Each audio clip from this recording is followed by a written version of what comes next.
जो सबसे पहली प्रोग्रामिंग लैंग्वेज है वो एक पेपर पे लिखी थी तो आपका क्या रिएक्शन होगा? तो आप बोलोगे ठीक है भाई, लिख दी होगी, उस टाइम पे नहीं होंगे कंप्यूटर स्क्रीन। तो दुनिया की सबसे पहली कोडिंग लैंग्वेज थी, वो था लिटरली एक punch cards. And punch cards क्या होते थे अगर आपको नहीं पता, तो वो बेसिकली एक कार्ड होता है जो कि एक पेपर का बनता है, उसके बीच में ना होल्स कर दिए होते हैं। अब उस होल से बेसिकली क्या होता है कि जो मशीन्स थी उस टाइम की, वो ना लोकेट कर लेती थी कि अच्छा इस होल का मतलब है, अच्छा यहाँ पर ये चीज करनी है, अच्छा यहाँ पर ये चीज करनी है। वो टेक्सटाइल इंडस्ट्री में बहुत यूज होता था। एंड उसके बाद ना अगर किसी ने पंच कार्ड्स को सबसे पहले रिप्लेस किया in the world of computer. And अगर आपको नहीं पता तो पंच कार्ड्स को यूज करके एनालिटिकल इंजन बनाया था चार्ल्स बेबेज ने, जो कि आज तक है ना हमारी सबकी ऐसे किताबों पे लिखा होता है कि दुनिया का सबसे पहला कंप्यूटर चार्ल्स बेबेज ने बनाया था। एंड वो एनालिटिकल इंजन था, एंड वो बना था पंच कार्ड्स पे, मतलब उसकी जो प्रोग्रामिंग लैंग्वेज वो जो कर सकता था वो था पंच कार्ड्स। एंड उसके बाद है ना मशीन कोड आया इस दुनिया में। मशीन कोड क्या था? 0 और 1 की लैंग्वेज, जिसके बारे में हमने बहुत बात कर लिया ऑलरेडी, तो उसके बारे में बात नहीं करने वाले आज। जो हमारा जो मेन चीज जो कि अभी स्टार्ट होने लगी है वो होगी असेंबली कोड से। असेंबली कोड ने मशीन कोड को सक्सीड किया। असेंबली कोड क्या था? एक बेसिकली सोर्स कोड था, सोर्स कोड कह रहा हूँ, बेसिकली एक मशीन कोड था जिसको हम है ना इंटरप्रिटेट कर सकते हैं, मतलब उसको हम समझ सकते थे, थोड़ा ह्यूमन रीडेबल हो गया था। एंड उसके बाद है ना असेंबली को जिस चीज ने सक्सीड किया उसका नाम था FORTRAN, जो कि एक IBM की बनाई हुई प्रोग्रामिंग लैंग्वेज थी। उसको बाद में सक्सीड किया COBOL ने। एंड ये जो दोनों लैंग्वेज है ना उस टाइम पे बहुत यूज होती थी। इसका कोई काम नहीं था उस टाइम पे, बेसिकली इतना नहीं था जितना आज की प्रोग्रामिंग लैंग्वेज करती है। उस टाइम पे तो बहुत काम था according to that time period. And ये बेसिकली साइंटिस्ट लोग यूज करते थे। एंड उस टाइम पे नासा को NACA कहा जाता था, तो वहां पर यूज होती थी मोस्टली ये सब चीजें। एंड उसके बाद है ना लैंग्वेज ए बनाई बेल्स लैब में। अगर आपको बेल्स लैब नहीं पता तो कुछ याद आ रहा है? जॉर्ज टिबेट्स के मॉडल उसके बाद ने ये सब वो सब मेरी पहली वीडियो तो उसके रिलेटेड अगर हम आपको नहीं पता तो उसको छोड़ दो, उसके बारे में बात भी नहीं है। तो लैंग्वेज ए बनाई बेल्स लैब में, लैंग्वेज बी बनाई बेल्स लैब में। लैंग्वेज ए अर्ली 1960 में बनी, लैंग्वेज बी लेट 1960 में बनी। एंड जो सी लैंग्वेज है ना वो भी बनाई बेल्स लैब में। अब सी का आपको मैं बहुत ज्यादा ओवरव्यू नहीं देने लगा, बट सी में बेसिकली क्या होता है कि आपको ना कोई भी वेरिएबल चूज करना होता है, उसके पहले आपको ना एक असाइन करना होता है कोई भी वेरिएबल, उसको मतलब उसका डाटा टाइप असाइन करना होता है। डाटा टाइप बेसिकली ना 4 टाइप के होते हैं, आपको ऊपर ऊपर से बता देता हूँ वरना टेंशन मत लो, इसके बारे में हम बैठ के लिटरली बैठ के अच्छे से विचार करेंगे। एंड बेसिकली जो डाटा टाइप्स होते हैं ना वो काफी टाइप के होते हैं, बट जो मेन डाटा टाइप्स होते हैं वो होते हैं इंटीजर्स होते हैं। इंटीजर्स क्या होते हैं? जो हमने मैथ्स में पढ़े वही होते हैं। देन उसके बाद फ्लोटिंग पॉइंट नंबर होते हैं। फ्लोटिंग पॉइंट नंबर वो होते हैं कि इंटीजर्स ही होते हैं जिसमें डेसिमल्स आ जाते हैं। देन ये तो आपके लिए अभी काफी है, एंड इसके बारे में बाद में हम अगर कोई याद दिमाग में आएगा तो उसके बारे में भी बात कर लेंगे। तो हमने बेसिकली क्या किया, अगर हमें किसी भी x को कोई वैल्यू देनी है, लाइक मैथ्स में हम बोलते हैं x इज टू 5, तो अगर हमें बताना है कि x को हमने 5 वैल्यू दी है, मतलब एक इंटीजर वैल्यू दी है, तो हमें x से पहले ना INT लिखना होगा। INT मतलब ये कि मैंने अपने कंप्यूटर को बताया है कि भाई देखो ये जो x है ये एक इंटीजर वैल्यू है। तो अब देखो मैंने आपको ये सब शॉर्ट में बता दिया, बट अब हम बात करने लगे हैं कि कंप्यूटर है ना उस कोड को रन कैसे कर रहा है। मैंने अपने कंप्यूटर को बता दिया कि एक एक्स नाम की ना एक इंटीजर है और उसका जो वैल्यू है वो 5 है। एंड मैंने कंप्यूटर को बोल दिया कि चल भाई ये काम कर, इसको तू प्रिंट भी कर दे। बट अभी प्रिंट तो बहुत ज्यादा हो गया, चलो प्रिंट को हम साइड पे रखते हैं, बट अभी प्रिंट भी कवर करेंगे। अभी नहीं करेंगे तो हम अपनी नेक्स्ट वीडियोस में यही चीज करने लगे। मैं सी लैंग्वेज ऐसे नहीं पढ़ाने वाला कि भाई देखो x+5 हो गया, x+1 हो गया, ये सब नहीं करने लगा। लिटरली बताऊंगा कि बैकएंड में क्या चल रहा है एंड मशीन कोड में क्या चल रहा है, कि अगर हम कोई भी चीज को एग्जीक्यूट कर रहे हैं। एंड मोस्ट प्रोबेबली हर चीज का करने का कोशिश करूंगा। And coming back to my topic कि कंप्यूटर कोड को एग्जीक्यूट कैसे करता है, तो कंप्यूटर कोड को एग्जीक्यूट इस तरीके से करता है कि बेसिकली एक कोड है जो कि हम लिखते हैं उसको कहते हैं सोर्स कोड। एंड उस सोर्स कोड को ना कंप्यूटर के बीच में हम है ना एक कंपाइलर डाउनलोड करते हैं। कंपाइलर भी बेसिकली ना एक कोड ही होता है, बट वो पता क्या करता है, वो हमारा जो कोड है ना उसको 0 और 1 में कन्वर्ट करने के लिए हेल्प करता है। एंड वो कैसे करता है, तो कंपाइलर में ना बहुत सारे स्टेप्स आते हैं जिसके बारे में हम एक एक बैठ के लिटरली बैठ के अच्छे से विचार करेंगे। जो पहला स्टेप करता है कंपाइलर वो करता है लेक्सिकल एनालिसिस। अगर मेरे से बोला ना जाए ना तो इतना माइंड मत करना, क्योंकि आई गेस ये जो वर्ड है ना थोड़े ऊपर नीचे हो जाएंगे। तो ये लेक्सिकल क्या करता है, वो बस आइडेंटिफाई करता है। लाइक फॉर एग्जांपल हमने बोला इंट x इक्वल्स 5, तो वो बेसिकली क्या करता है कि वो ना पर्टिकुलर एक एक वर्ड में इस चीज को तोड़ देता है। INT x इक्वल्स टू 5, मतलब वो कैरेक्टर्स में तोड़ देता है। एंड उसके बाद है ना आइडेंटिफाई करता है कि चलो ठीक है क्या चीज है, अच्छा आई नाम का एक अल्फाबेट है, है, एन नाम का एक अल्फाबेट है, उसका यही काम होता है कि वो आइडेंटिफाई करता है कि क्या है, अल्फाबेट है, देन उसके बाद क्या है, वो एक नंबर है, देन उसके बाद अच्छा इक्वल्स टू का साइन है, ये तो एक असाइनमेंट ऑपरेटर हो गया। नहीं पता असाइनमेंट ऑपरेटर क्या होता है, तो बेसिकली ना ये जो होता है ना इक्वल्स टू होता है, इसको कोडिंग लैंग्वेज में असाइनमेंट ऑपरेटर कहते हैं। इसके बारे में अच्छे से हम बाद में भी बात कर सकते हैं। देन उसके बाद है ना एक होता है सिंटेक्स एनालिसिस, इसमें बनाते हैं पास ट्री।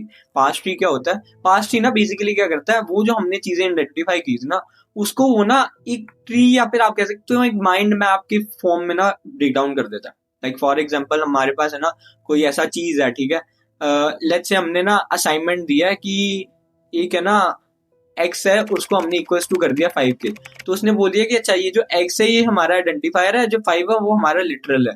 एंड अगर आपको आइडेंटिफायर एंड लिटरल नहीं पता तो मतलब एक्स है वो आइडेंटिफाई करता है कि एक 5 नाम का ना एक हम कह सकते हैं इंटीजर है जो कि एक्स से असाइन है। एंड इसको ना बेसिकली वो पास ट्री, अब मैंने वो बोला कि असाइनमेंट ऑपरेटर होता है, तो पास ट्री क्या करता है, असाइनमेंट ऑपरेटर को असाइनमेंट लिख के उसके बाद असाइनमेंट क्या असाइनमेंट है उसकी, मतलब असाइनमेंट ऑपरेटर असाइनमेंट क्या कर रहा है कि एक्स को वो 5 के इक्वल कर रहा है, तो उस चीज को वो ब्रेक डाउन करके बताता है। ऐसे पास ट्री काम करता है। उसके बाद आता है सिमेनेटिक एनालिसिस। इसमें बेसिकली क्या होता है कि वो जो हमने कोड लिखा है ना वो चेक करता है कि इसका कोई सेंस भी बनता है, एक्स इज इक्वल्स टू 5 इसका कोई सेंस भी बनता है।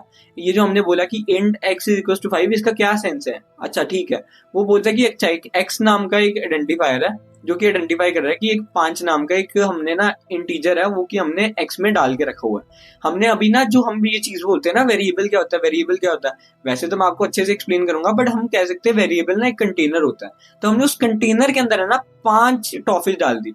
तो अब है ना उसने जो मेरा कंप्यूटर है उसने ना माइंड में यही चीज सोची है कि चलो ठीक है भाई, इसका जो एक्स नाम का वेरिएबल है, मतलब कि एक्स नाम का जो कंटेनर है उसमें इसने 5 टॉफियां डाली हुई है। एंड इसकी सेंस जो बनाता है उसको कहते हैं सिमेनेटिक एनालिसिस। मतलब सिमेनेटिक एनालिसिस में बेसिकली ना इस चीज की सेंस बनती है कि क्या चल रहा है। एंड उसके बाद है ना आईआर होता है। आईआर क्या होता है, इंटरमीडिएट रिप्रेजेंटेशन। एंड इसके कारण क्या होता है, अभी ना ये बहुत अच्छे से समझना, इसको मैं और अच्छे से एक्सप्लेन करूंगा क्योंकि इसका आगे जाके भी बहुत काम है। तो ये क्या करता है, जो हमने कोड लिखा होता है ना वो ना उसको ना ही मशीन कोड में ट्रांसफर करता है ना ही वो जो हमारा सोर्स कोड है उसमें ट्रांसफर करता है, एक मिडल वे बना देता है। लाइक फॉर एग्जांपल आप अपनी स्क्रीन में देख सकते हो, इसमें बेसिकली ना हमने ना एक छोटा सा कोड डिफाइन किया है। डिफाइन क्या किया है कि हमने बोला कि define I is equal to i32 main. तो इसमें बेसिकली पहली लाइन में उसका ये कहने का मतलब है कि मेन नाम का एक फंक्शन है जो कि 32 बिट्स का है एंड हमने उसको डिफाइन कर दिया। उसके बाद जो लिखा है एंट्री, एंट्री का मतलब है कि भाई उसके ना अंदर आ जा। तो उसने बोला कि percentage t1 is equal to add 3+5 ऐसे करके, मतलब जो भी चीज लिखी है इसका बेसिकली मतलब ये है कि t1 नाम का ना हमने एक टेम्परेरी वेरिएबल बना दिया। उसमें हमने उसको ये चीज बताई है कि 5 में ना 3 जोड़ के रख ले एंड उसके बाद रिटर्न करते हैं वो t1 वेरिएबल को।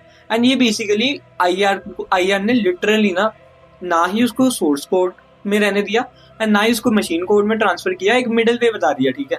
एंड उसके बाद है ना आईआर के बाद होती है ऑप्टिमाइजेशन। ऑप्टिमाइजेशन में बेसिकली क्या होता है, जो हमारा कोड है ना उसको साफ कर दिया जाता है। अगर कोई ऐसी बीच में कोई ऐसे कमेंट्स होते हैं, कमेंट्स नहीं पता तो यार मेन दिक्कत ये है कि कई ऐसी चीजें जो कि आपको नहीं पता एंड मैं बीच में बोल जाता हूँ, बट आपको टेंशन नहीं लेनी। नेक्स्ट वीडियो में जब हम सी स्टार्ट करेंगे तो मैं जितने भी वर्ड बोले मैं एक पेज पे लिख लूंगा, आपको वहां पर आके लिटरली एक एक वर्ड समझाऊंगा। एंड वैसे तो मैं कोशिश कर रहा हूँ कि मैं इस वीडियो में भी मोस्टली वो चीजों को समझा ही रहा हूँ। तो ऑप्टिमाइजेशन में बेसिकली क्या होता है कि कोई भी ऐसी अनयूजुअल, मतलब कि कोई भी ऐसी यूजलेस चीज है ना तो उसको हटा देते हैं, ठीक है। देन उसके बाद क्या करता है कि वो जो ऑप्टिमाइजेशन है ना उसके बाद आती है असेंबली। अभी जो हमने सब कुछ लिखा है ना तो वो असेंबली में चेंज हो जाता है। असेंबली क्या होता है, बेसिकली सोर्स को मशीन कोड ही होता है, बस थोड़ा सा ह्यूमन रीडेबल होता है। तो अब हमारा जो कंप्यूटर का जो हमारा कंपाइलर है ना वो असेंबली कोड में ना उसको ट्रांसफर करता है। जब वो असेंबली कोड में ट्रांसफर होता है ना तो उसके बाद वो ट्रांसफर होता है हेक्साडेसिमल बाइनरी में, हेक्साडेसिमल में या तो बाइनरी में। एंड ये बेसिकली क्या होता है, ये बाइनरी है, ये है बेसिकली मशीन कोड। अभी तक मैंने आपको ये चीज तो बता दी है कि जो कंप्यूटर का कोड है वो सोर्स कोड से लेके लिटरली मशीन कोड तक कैसे ट्रांसफर होता है। बट इस चीज के बारे में मैं बात करने आऊं कि कंप्यूटर उस कोड को एग्जीक्यूट कर कैसे रहा है, इस चीज के बारे में तो मैंने बात ही नहीं करी। तो अभी जिस चीज के बारे में मैं बात करने आऊं कि जो सीपीयू है उसके अंदर होती है एक रैम। एंड रैम बेसिकली क्या करती है, रैम में होती है मेमोरी स्टैक्स। मेमोरी स्टैक्स क्या होते हैं, अगर आपको नहीं पता तो लेट्स से कि हमारे पास है ना एक कंटेनर है, उसके ऊपर एक कंटेनर है, उसके ऊपर एक कंटेनर है, उसके ऊपर एक कंटेनर है, ऐसे करके बहुत सारे कंटेनर है। एंड उसके ऊपर है ना बेसिकली क्या होता है कि जब तक वो नीचे वाला कंटेनर फिल नहीं हो जाता तब तक आप ऊपर वाले कंटेनर में कुछ डाल नहीं सकते। ये एक लिमिटेशन है। एंड लिमिटेशन क्या, मतलब कि ये एक फंक्शन है उस चीज का। तो रैम में बेसिकली क्या होता है कि एक जो मेमोरी होती है वो मेमोरी स्टैक्स के फॉर्म में प्रेजेंट होती है। जब तक नीचे वाली मेमोरी फिल नहीं हो जाती तब तक ऊपर वाली मेमोरी में आप कुछ भर नहीं सकते। एंड ये जो आप कोड देख रहे हो ये असेंबली कोड है। एंड इसमें आपको एक और चीज बता देता हूँ, मैंने अभी तक आपको ये चीज नहीं बताई। आप बोल रहे होगे भार्गव ये लिखा गया है, ये तो अभी तक हमें समझ ही नहीं आया। तो ये जो ऊपर की 2-3 लाइनें हैं, नीचे की 2-3 लाइनें, इसको भूल जाओ। ये basically entry and exit point है, इसको लेके हमारा कोई काम नहीं है। एंड ये आप कह सकते हो कि ये हमें कोड में घुसने में एंड बाहर आने में हेल्प करता है। जो बेसिकली काम है ना वो ये बीच वाली चीज देख रही है मूववेल से। तो मूववेल का बेसिकली मतलब ये होता है कि हमने ना अपने हमने जो भी वैल्यू ली थी, लाइक फॉर एग्जांपल हमने अपने एग्जांपल के लिए ली थी x is equals to 5।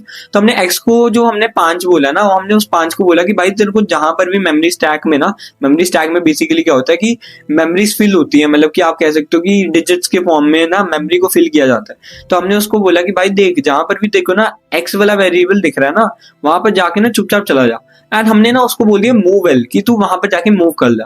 And basically ये तो वन फंक्शन हो गया। अगर मेरे को बाकी फंक्शन की बात करनी है तो देयर आर, मैं आपको बता भी नहीं सकता कि कितने सारे फंक्शन है एक्स में, सॉरी सी लैंग्वेज में। एंड हम सारों की बात एक ही बार अभी इस वीडियो में कर लेंगे तो आगे क्या बढ़ाएंगे। बट आपको अगर एक और चीज का आइडिया देना होगा तो लेट्स से कि एक्स में ना हमने एक और जोड़ दिया, मतलब कि लेट्स से हमारे पास 5 से हम सीधा ऐसे 1 नहीं प्लस कर सकते। हमने नीचे एक और लाइन लिख दी कि x is equal to x plus 1 करके। तो अब है ना हमारे पास है ना एक और कोड आ जाएगा। उसमें बेसिकली क्या होगा कि मूव एल के नीचे आएगा add L. And add L का मतलब क्या होगा कि भाई देखो हमने पहले तो उसको बोला 5 को कि भाई जहां पर x तेरे को दिख रहा है वहां जाकर चुपचाप चले जाओ। अब हमने उसको बोला कि भाई देख तेरे को वहां पर जाना भी है, तेरे को उसमें ना एक ऐड भी कर देना। तो हमने मेमोरी स्टैक में ये भी इन्फॉर्मेशन फिल कर दी। एंड ऐसे ही करके कोड काम करता है। एंड अब आने वाली वीडियोस में बेसिकली क्या करूंगा, अभी तो मैंने आपको सिर्फ 2-3 फंक्शन का बताया।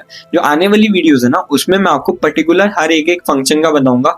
एंड हर एक फंक्शन को हम स्टडी करेंगे, अच्छे से उसकी इन डेप्थ एनालिसिस करेंगे एंड एक डीप लेवल पे सी लैंग्वेज को पढ़ने की कोशिश करेंगे। हाँ, कई ऐसी चीजें होंगी जो कि मैं भी नहीं बता पाऊंगा एंड इंटरनेट पे आपको शायद कोई भी नहीं बता पाएगा, क्योंकि डेनिस रिची को ही पता होगा कि उसने कैसे उस सी लैंग्वेज को बनाने में इतनी ज्यादा मेहनत करी है। उस लेवल की थिंकिंग मैं प्रोवाइड करने की कोशिश जरूर करूंगा। आपको ये भी बताऊंगा कि डेनिस जो रिची है सर है उनकी क्या थिंकिंग उस टाइम पे।